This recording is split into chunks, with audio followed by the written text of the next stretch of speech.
This voiceover PowerPoint meets the requirement for the RVC Dental Hygiene Program information session. Please have the electronic copy of the information session booklet you received in an email available during this presentation. I am Dr. Navikas, full-time professor and chair of the Rock Valley College Dental Hygiene Program. The program started in 2001 and I started teaching in the program in 2002.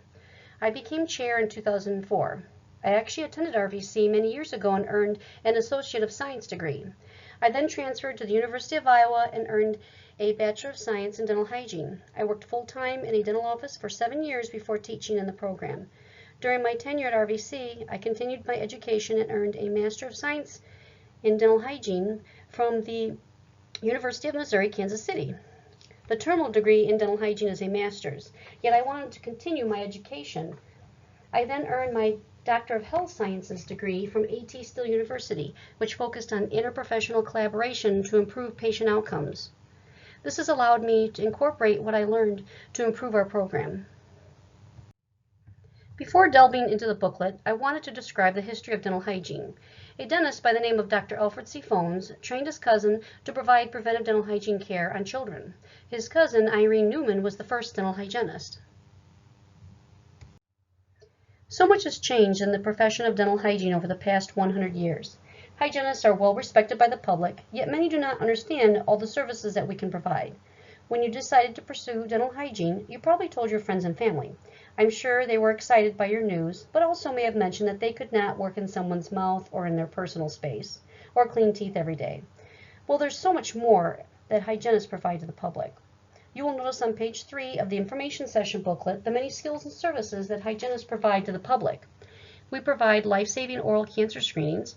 We may be the first healthcare professional to find a precancerous lesion. Hygienists can administer nitrous oxide or laughing gas to reduce dental anxiety during treatment. On page 4, it describes the many career paths in dental hygiene.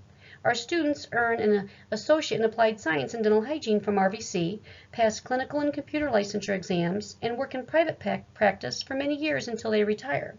However, there are many other professional options. The American Dental Hygienists Association, or ADHA, is the voice for hygienists, and it has a great diagram that depicts these career paths, which I place at the top right of page 4. I am a member of this organization along with my RVC colleagues and our dental hygiene students.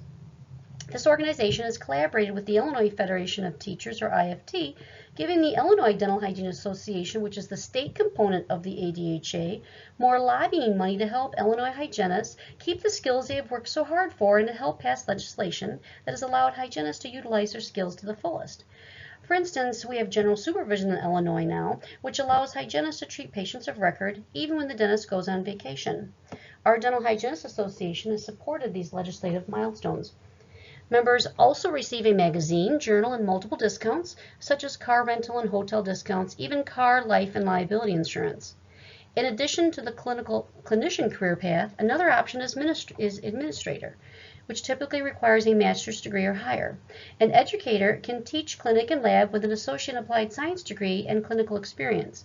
We actually have 5 past graduates working for us, which is a great testament to our program. Researchers and advocates tend to need higher degrees. Public health may vary from an associate degree to a doctoral, depending on the agency requirements. We have had 3 past graduates work in public health. One still works for Milestone Dental Clinic in Rockford. Jeremy treats disabled patients at Milestone. One works for DuPage Health Department. Carlos started a clinic position at DuPage and then applied to a supervisory role that became available. He called me one day and said that he interviewed for the position using the skills he learned during our program and was not only hired for the position, but would be able to pursue a bachelor's degree that would be paid for by the health department. Carlos still comes to our dental hygiene pinning every year and talks about alternative career paths in dental hygiene. Pages 5 and 6 give general characteristics for dental hygienists. The entry-level degree is an Associate in Applied Science offered at RVC. Higher degrees, such as a Bachelor's of Science in Dental Hygiene or a Master's of Dental Hygiene education, will give you more career options as mentioned previously. The ADHA website has information on U.S. dental hygiene programs that offer various degree options that can be completed in person, online, or in a hybrid format. Also, this profession is still predominantly female. However, we have had men in several of our classes. Hygienists need to be able to work independently, but also be part of a team. This career path offers flexibility in working hours for singles, married individuals, or parents with the potential to make a comfortable income. Salaries vary depending on the location, such as higher pay rates in larger cities like Chicago. It is great to see that our students are finding jobs in many different communities with a variety of hours and benefits. There are also specifics on our accrediting body, the American Dental Association Commission on Dental Accreditation, or CODA. Every U.S. dental hygiene program must meet the same standards to be accredited by CODA. However, you will notice that every dental hygiene program may have different total credit hours.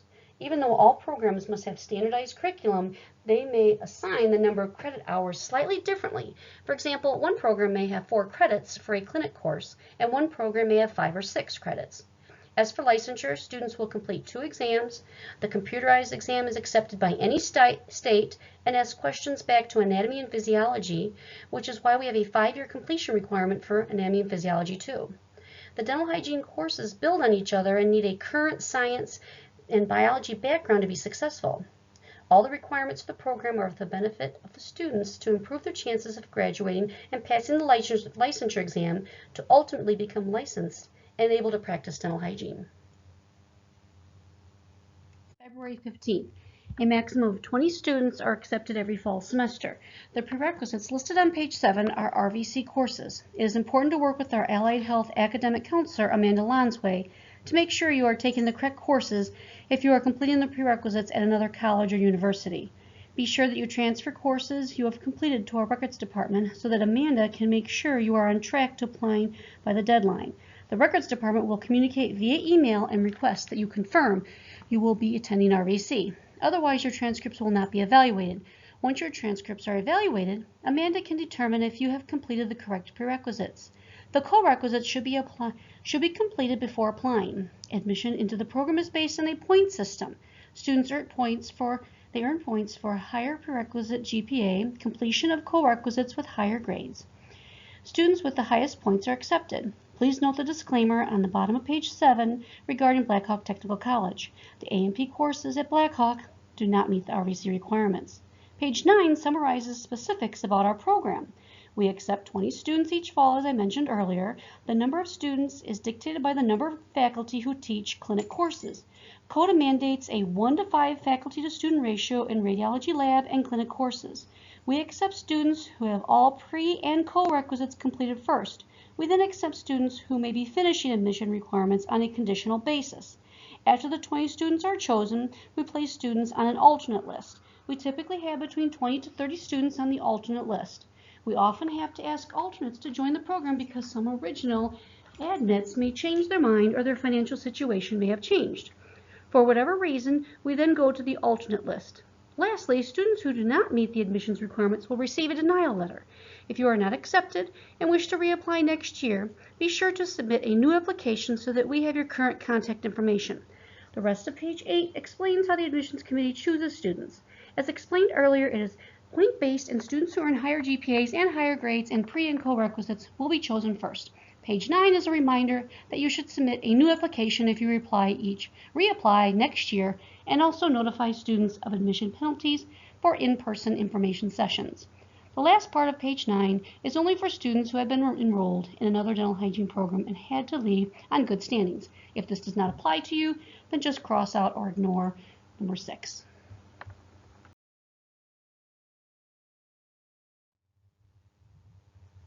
Page 10 gives you details of student expectations if you are accepted into the program. Admits will complete an online orientation to learn about how to register for classes, costs for program supplies, etc. You will also learn how to upload verification of immunizations into EAGLE, our online student communication management system. Immunizations are for the safety of our students as they will be treating patients of the community who may have communicable diseases. You will also need to complete a CPR course that is a basic life support, including infant, child, and adult CPR and AED training. In addition, you will need to submit documentation of health insurance. It is important that you receive treatment if you are ill so that you can return to classes quickly, which is why we require the health insurance. Missing even one class can be detrimental as all classes build on each other. Students are automatically enrolled in liability insurance when registered for clinic courses. Lastly, all students enrolled in the dental hygiene program must complete all D&T courses with a minimum of 77%. We set the bar higher so that students continue to strive for excellence and perform better on licensure exams. We have had a 100% pass rate on the National Board Dental Hygiene Computerized Exam with every graduating class starting in 2003 except for one class. This was due to a strike in 2015 and a reduction in one full-time dental hygiene faculty. The 3 students who failed the National Board of Dental Hygiene Education, or National Board of Dental Hygiene examination, did pass upon retaking the exam though. Page 11 describes the essential skills that students must possess, such as communication and fine motor skills to work with small instruments. Page 12 explains the procedure if this policy is violated.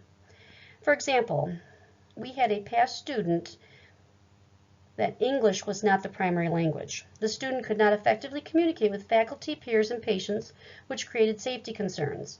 Faculty used the policy to create a success plan for the student. However, the semester goes by quickly and the student was unable to meet the essential abilities requirement. The student was ultimately dismissed from the program. Page 13 shows the required courses in the order in which they must be completed. The top portion is the prerequisites and co-requisites. All D&T courses must be completed in the order displayed. This is a full-time program. Students usually have 1 day off a week.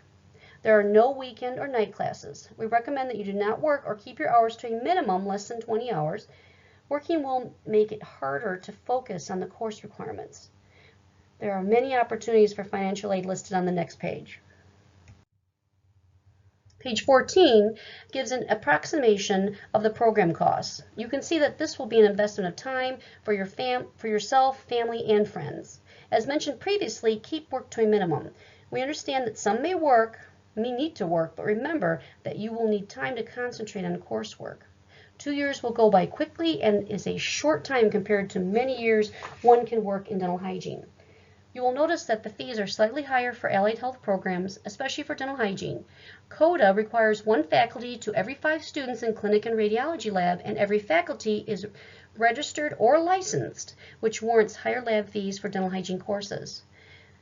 There are also fees for dental instruments, and magnification or dental loops. We also look for student discounts.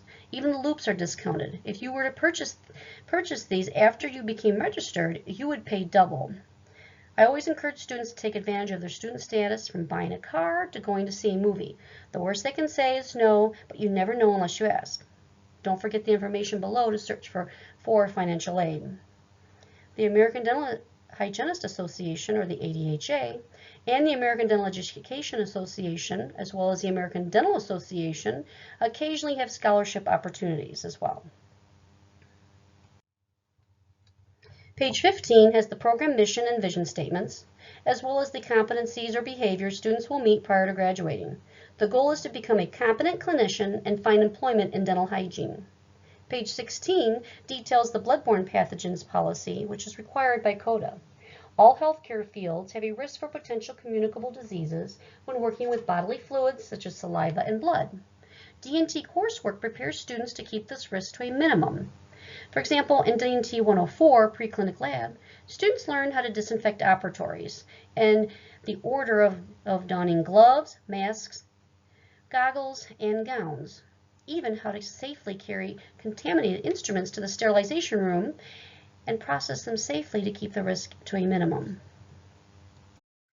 If you still need the required 3 credit hour humanities or fine arts courses, see page 17 for many options. Be sure to choose a topic you would enjoy, which will improve your chances of earning a better grade. Page 18 has contact information for the Allied Health Academic Advisor who you need to meet with to create a plan for applying to the program. Mrs. Lonsway is very knowledgeable about the Allied Health programs and can let you know if you are on track to applying to the program by February 15th deadline. If you transferred credits from another college or university to RVC and did not receive a confirmation of receipt from our records department, you can contact the records analyst listed on page 18. The division dean and my contact information are also listed on page 18 for quick reference. Page 19 is a checkoff list that is great help is a great help to make sure you keep on track to apply before the February 15th deadline. It always feels great to check off what you have accomplished. The program application is no longer included in the information session. The program chair will email you the fillable PDF application after you finish the PowerPoint and email the answers to the questions on the last slide of this presentation. Be sure to list the college or universities you have attended, even if it was only RVC. Don't forget to enter your RVC student ID and email address so that we can email your application status letter. Be sure to email the completed dental hygiene program application to the program chair by the February 15th deadline. Please note that admission notifications are now sent out via email instead of traditional mail. Lastly, if you are not a student at RVC, you can apply online to receive a student ID. Don't forget that these websites are helpful for finding scholarships and additional information about the profession of dental hygiene.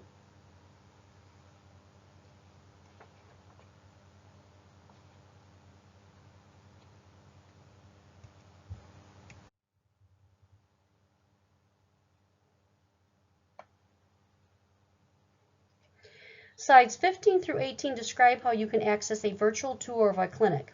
Search for dental hygiene on the RVC website, click on the first dental hygiene link, and then click on Would you like to become a dental hygiene student? Then click on Virtual Tour to the bottom right of the site.